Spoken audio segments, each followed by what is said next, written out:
شريك لك. السلام علیکم ورحمۃ اللہ وبرکاتہ.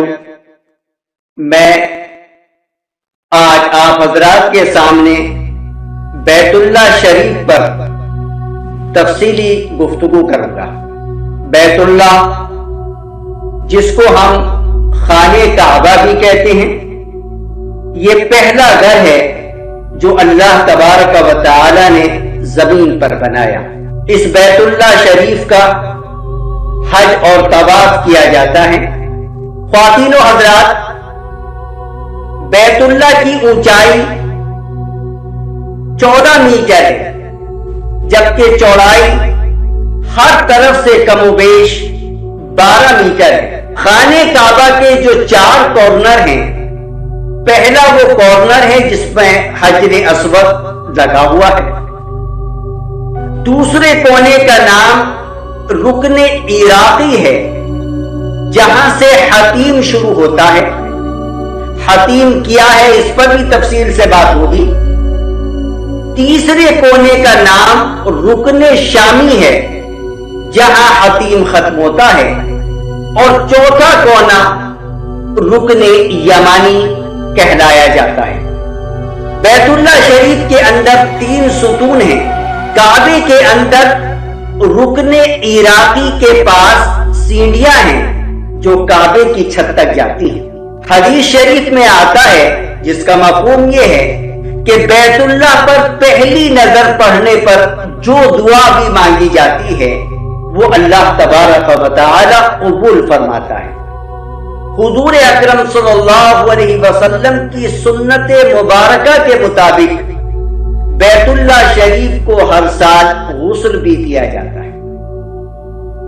آئیے اب اس بیت اللہ شریف کی کنجی کے سلسلے میں، یعنی بیت اللہ شریف کے دروازے کی کنجی چابی کے متعلق بھی کچھ گفتگو کر لیں. عرب کا ایک مشہور قبیلہ ہے بنی شیبہ. یہ قبیلے قریش کا مشہور و معروف خاندان ہے. عرصے دراز سے بیت اللہ کی کنجی اس خاندان کے فرد حضرت عثمان بن طلحہ رضی اللہ تعالیٰ عنہ کے پاس تھی، جو اس وقت تک مسلمان نہیں ہوئے تھے. اس زمانے میں پیر اور جمعرات کے دن بیت اللہ شریف کھولا جاتا تھا. ایک مرتبہ حضور اکرم صلی اللہ علیہ وسلم تشریف لائے اور حضرت عثمان بن طلحہ رضی اللہ تعالی عنہ سے بیت اللہ شریف کھولنے کو کہا. حضرت عثمان بن طلحہ رضی اللہ تعالی عنہ جو اس وقت تک مسلمان نہیں ہوئے تھے، بیت اللہ کا دروازہ نبی پاک صلی اللہ علیہ وسلم کے لیے کھولنے سے انکار کر دیا. حضور اکرم صلی اللہ علیہ وسلم نے فرمایا، آج تم یہ دروازہ کھولنے سے انکار کر رہے ہو، ایک دن ایسا بھی آئے گا کہ بیت اللہ کی یہ کنجی میرے قبضے میں ہوگی، میرے ہاتھ میں ہوگی، اور میں جسے چاہوں گا عطا کروں گا. حضرت عثمان بن طلحہ رضی اللہ تعالیٰ عنہ جو اس وقت صحابی رسول نہیں ہوئے تھے، انہوں نے کہا، کیا اس دن قوم قریش ہلاک ہو چکی ہوگی؟ نبی پاک صلی اللہ علیہ وسلم نے اس پر کوئی جواب نہیں دیا، سکوت اختیار کیا. پھر جب 8 ہجری میں، یعنی ہجرت کے 8ویں سال میں مکہ مکرمہ فتح ہوا، تو سید الانبیاء سید البشر حضرت محمد مصطفیٰ صلی اللہ علیہ وسلم کسی جنگ و جدال کے بغیر مکہ مکرمہ میں فاتحانہ داخل ہوئے. تو سب سے پہلے بیت اللہ شریف تشریف لے آئے. حضرت عثمان بن طلحہ رضی اللہ تعالیٰ عنہ سے کہا، لاؤ وہ کنجی، چابی میرے حوالے کرو. حضرت عثمان بن طلحہ رضی اللہ تعالیٰ عنہ نے وہ چابی حضور اکرم صلی اللہ علیہ وسلم کے سپرد کر دی.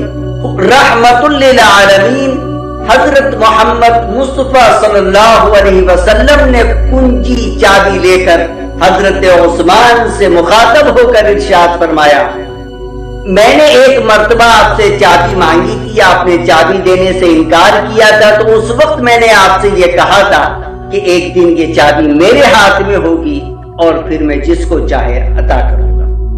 حضرت عثمان بن طلحہ رضی اللہ تعالیٰ عنہ نے کہا جی ہاں بات یہی ہے، لیکن قربان جائیے حضور اکرم صلی اللہ علیہ وسلم پر کہ حضور اکرم صلی اللہ علیہ وسلم نے وہ چابی پھر حضرت عثمان بن طلحہ رضی اللہ تعالیٰ عنہ کو عطا کر دی اور کہا چابی رکھو، میں بھی تم ہی کو کلید بردار مقرر کرتا ہوں، یعنی تمہارے پاس ہی یہ چابی رہے گی۔ یہ کنجی میں صرف تم کو نہیں دیتا بلکہ تمہاری نسلوں کے حوالے کر رہا ہوں۔ اس وقت سے لے کے آج تک بیت اللہ شریف کی کنجی اسی خاندان کے پاس چلی آ رہی ہے۔ یہ جو مشہور ہے کہ فلاں عالم کے پاس بیت اللہ کی چابی ہے، صحیح نہیں ہے، بلکہ ان کو موجودہ سعودی حکومت کی طرف سے یہ اجازت دی جاتی ہے کہ وہ کلید بردار کے ذریعے جب چاہے بیت اللہ میں داخل ہو سکے۔ موجودہ سعودی حکومت میں ہر سال 3 مرتبہ بیت اللہ کا دروازہ کھولا جاتا ہے، ایک 9 ہجری کو غلاف کعبہ کی تبدیل کے وقت اور شعبان و محرم الحرام کے مہینے میں غسل کعبہ کے موقع پر۔ اس وقت شیخ صالح زین العابدین شیبی حضرت عثمان بن طلحہ رضی اللہ تعالیٰ عنہ کے 109ویں نائب ہیں، جنہیں شیخ عبد القادر شیبی رحمت اللہ علیہ کے انتقال کے بعد 2014 میں بیت اللہ کی کنجی عطا کی گئی۔ خواتین و حضرات، جس طرح دنیا میں بیت اللہ کا طواف کیا جاتا ہے، اسی طرح آسمانوں پر ایک اللہ کا گھر ہے جس کو بیت المعمور کہا جاتا ہے۔ اس کا فرشتے ہر وقت طواف کرتے رہتے ہیں۔ اس گھر کے متعلق اللہ تبارک و تعالی قرآن کریم میں ارشاد فرماتا ہے، سورہ طور آیت نمبر 4، اور قسم ہے بیت معمور کی۔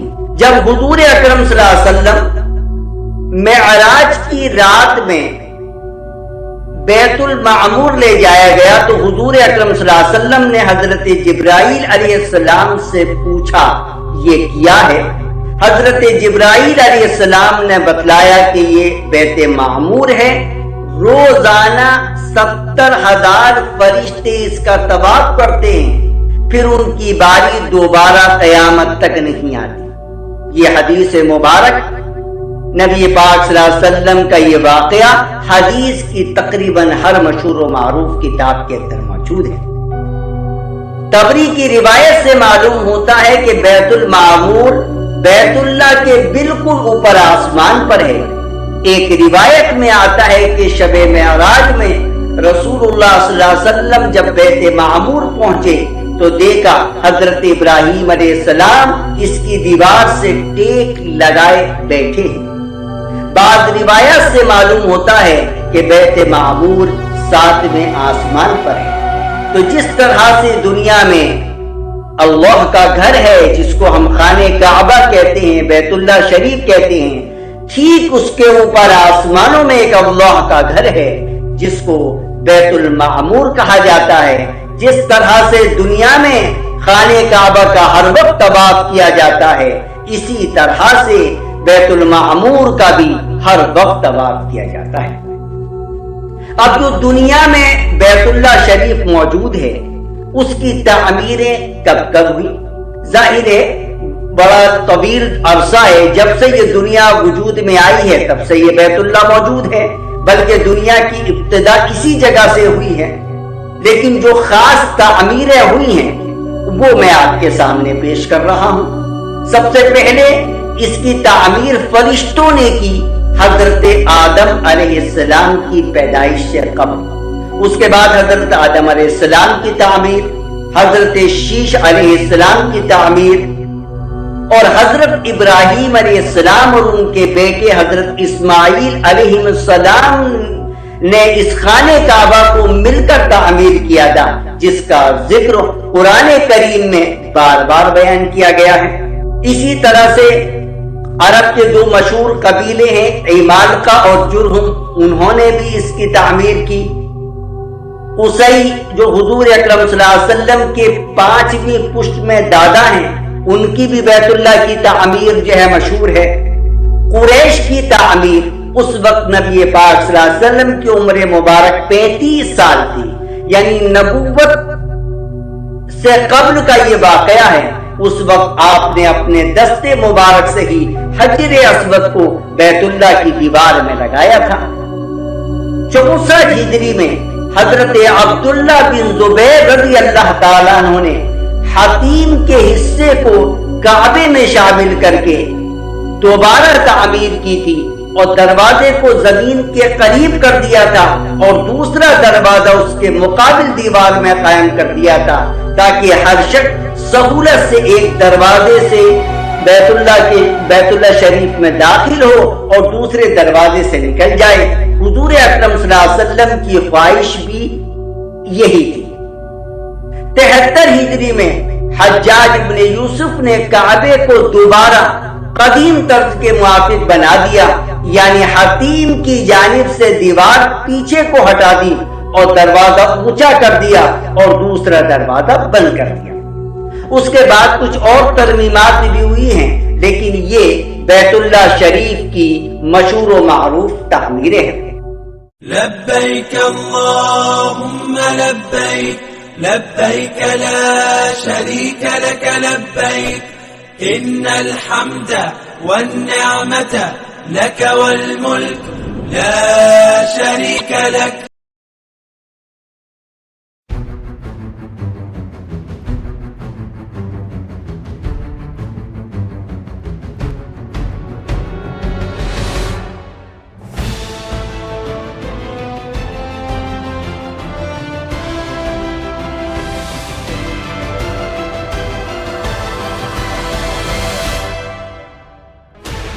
Sixteen channels, 15 languages, 26 states, 1,200 plus reporters, 66.9 crore viewers. India's largest news network, News 18 Network.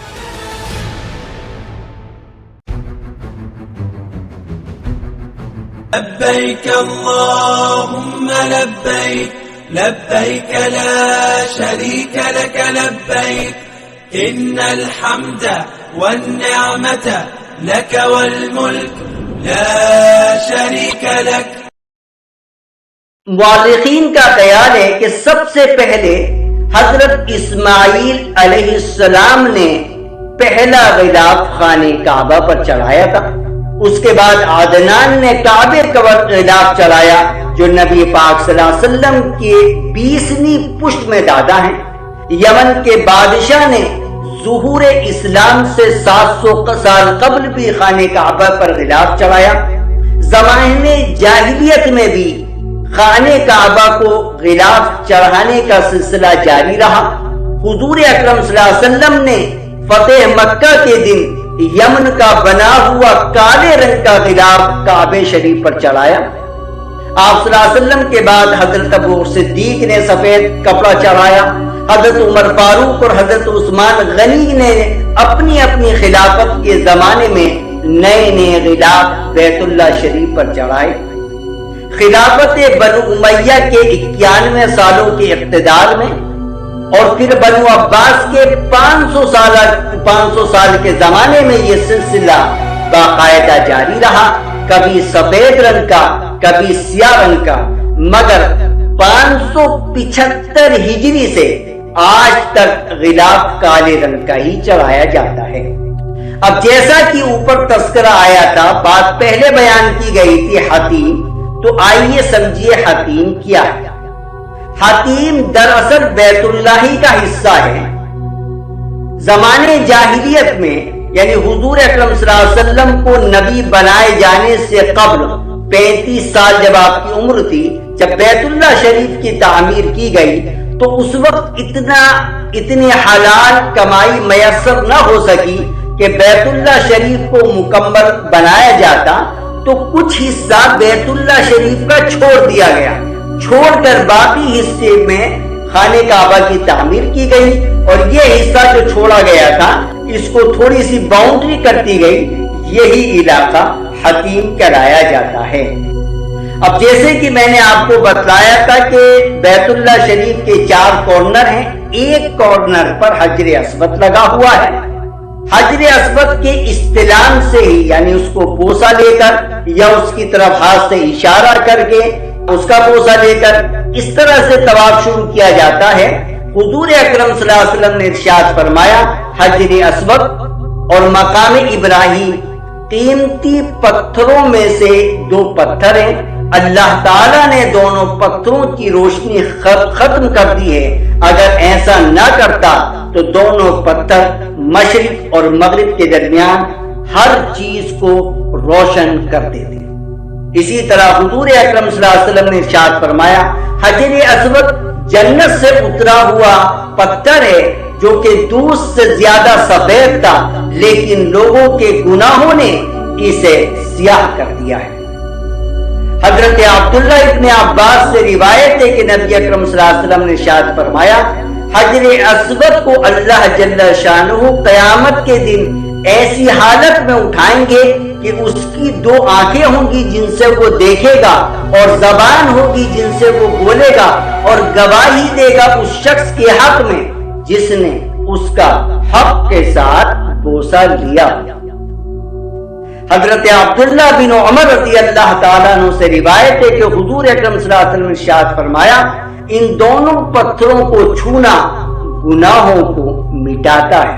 حدیث میں وارد ہے کہ حضرت عبداللہ بن عمر رضی اللہ تعالیٰ عنہما نے حجر اسود کو ہاتھ لگایا اور پھر ہاتھ کو چوم لیا، اور پھر فرمایا کہ جب سے میں نے رسول اللہ صلی اللہ علیہ وسلم کو ایسا کرتے دیکھا، میں نے اسے کبھی ترک نہیں کیا، کبھی نہیں چھوڑا۔ اسی طرح سے ایک صحابی حضرت ابو طفیل رضی اللہ تعالیٰ عنہ فرماتے ہیں کہ میں نے رسول اللہ صلی اللہ علیہ وسلم کو دیکھا کہ آپ بیت اللہ کا طواف کر رہے تھے اور رکن حجر اسود، یعنی جہاں پر حجر اسود لگا ہوا ہے، اس کو اپنی چھڑی سے چھوتے اور پھر چھڑی کو چوم لیتے۔ خانہ کعبہ کے دروازے اور حجر اسود کے درمیان تقریباً 2.5 گز کا ایک ایریا ہے بیت اللہ شریف کا، جس کو ملتزم کہا جاتا ہے۔ ملتزم کے معنی ہے چمٹنے کی جگہ۔ اس جگہ پر حضور اکرم صلی اللہ علیہ وسلم بیت اللہ شریف سے چمٹ کر خوب رو رو کر دعائیں کیے تھے، اس لیے اس جگہ کو ملتزم کہا جاتا ہے۔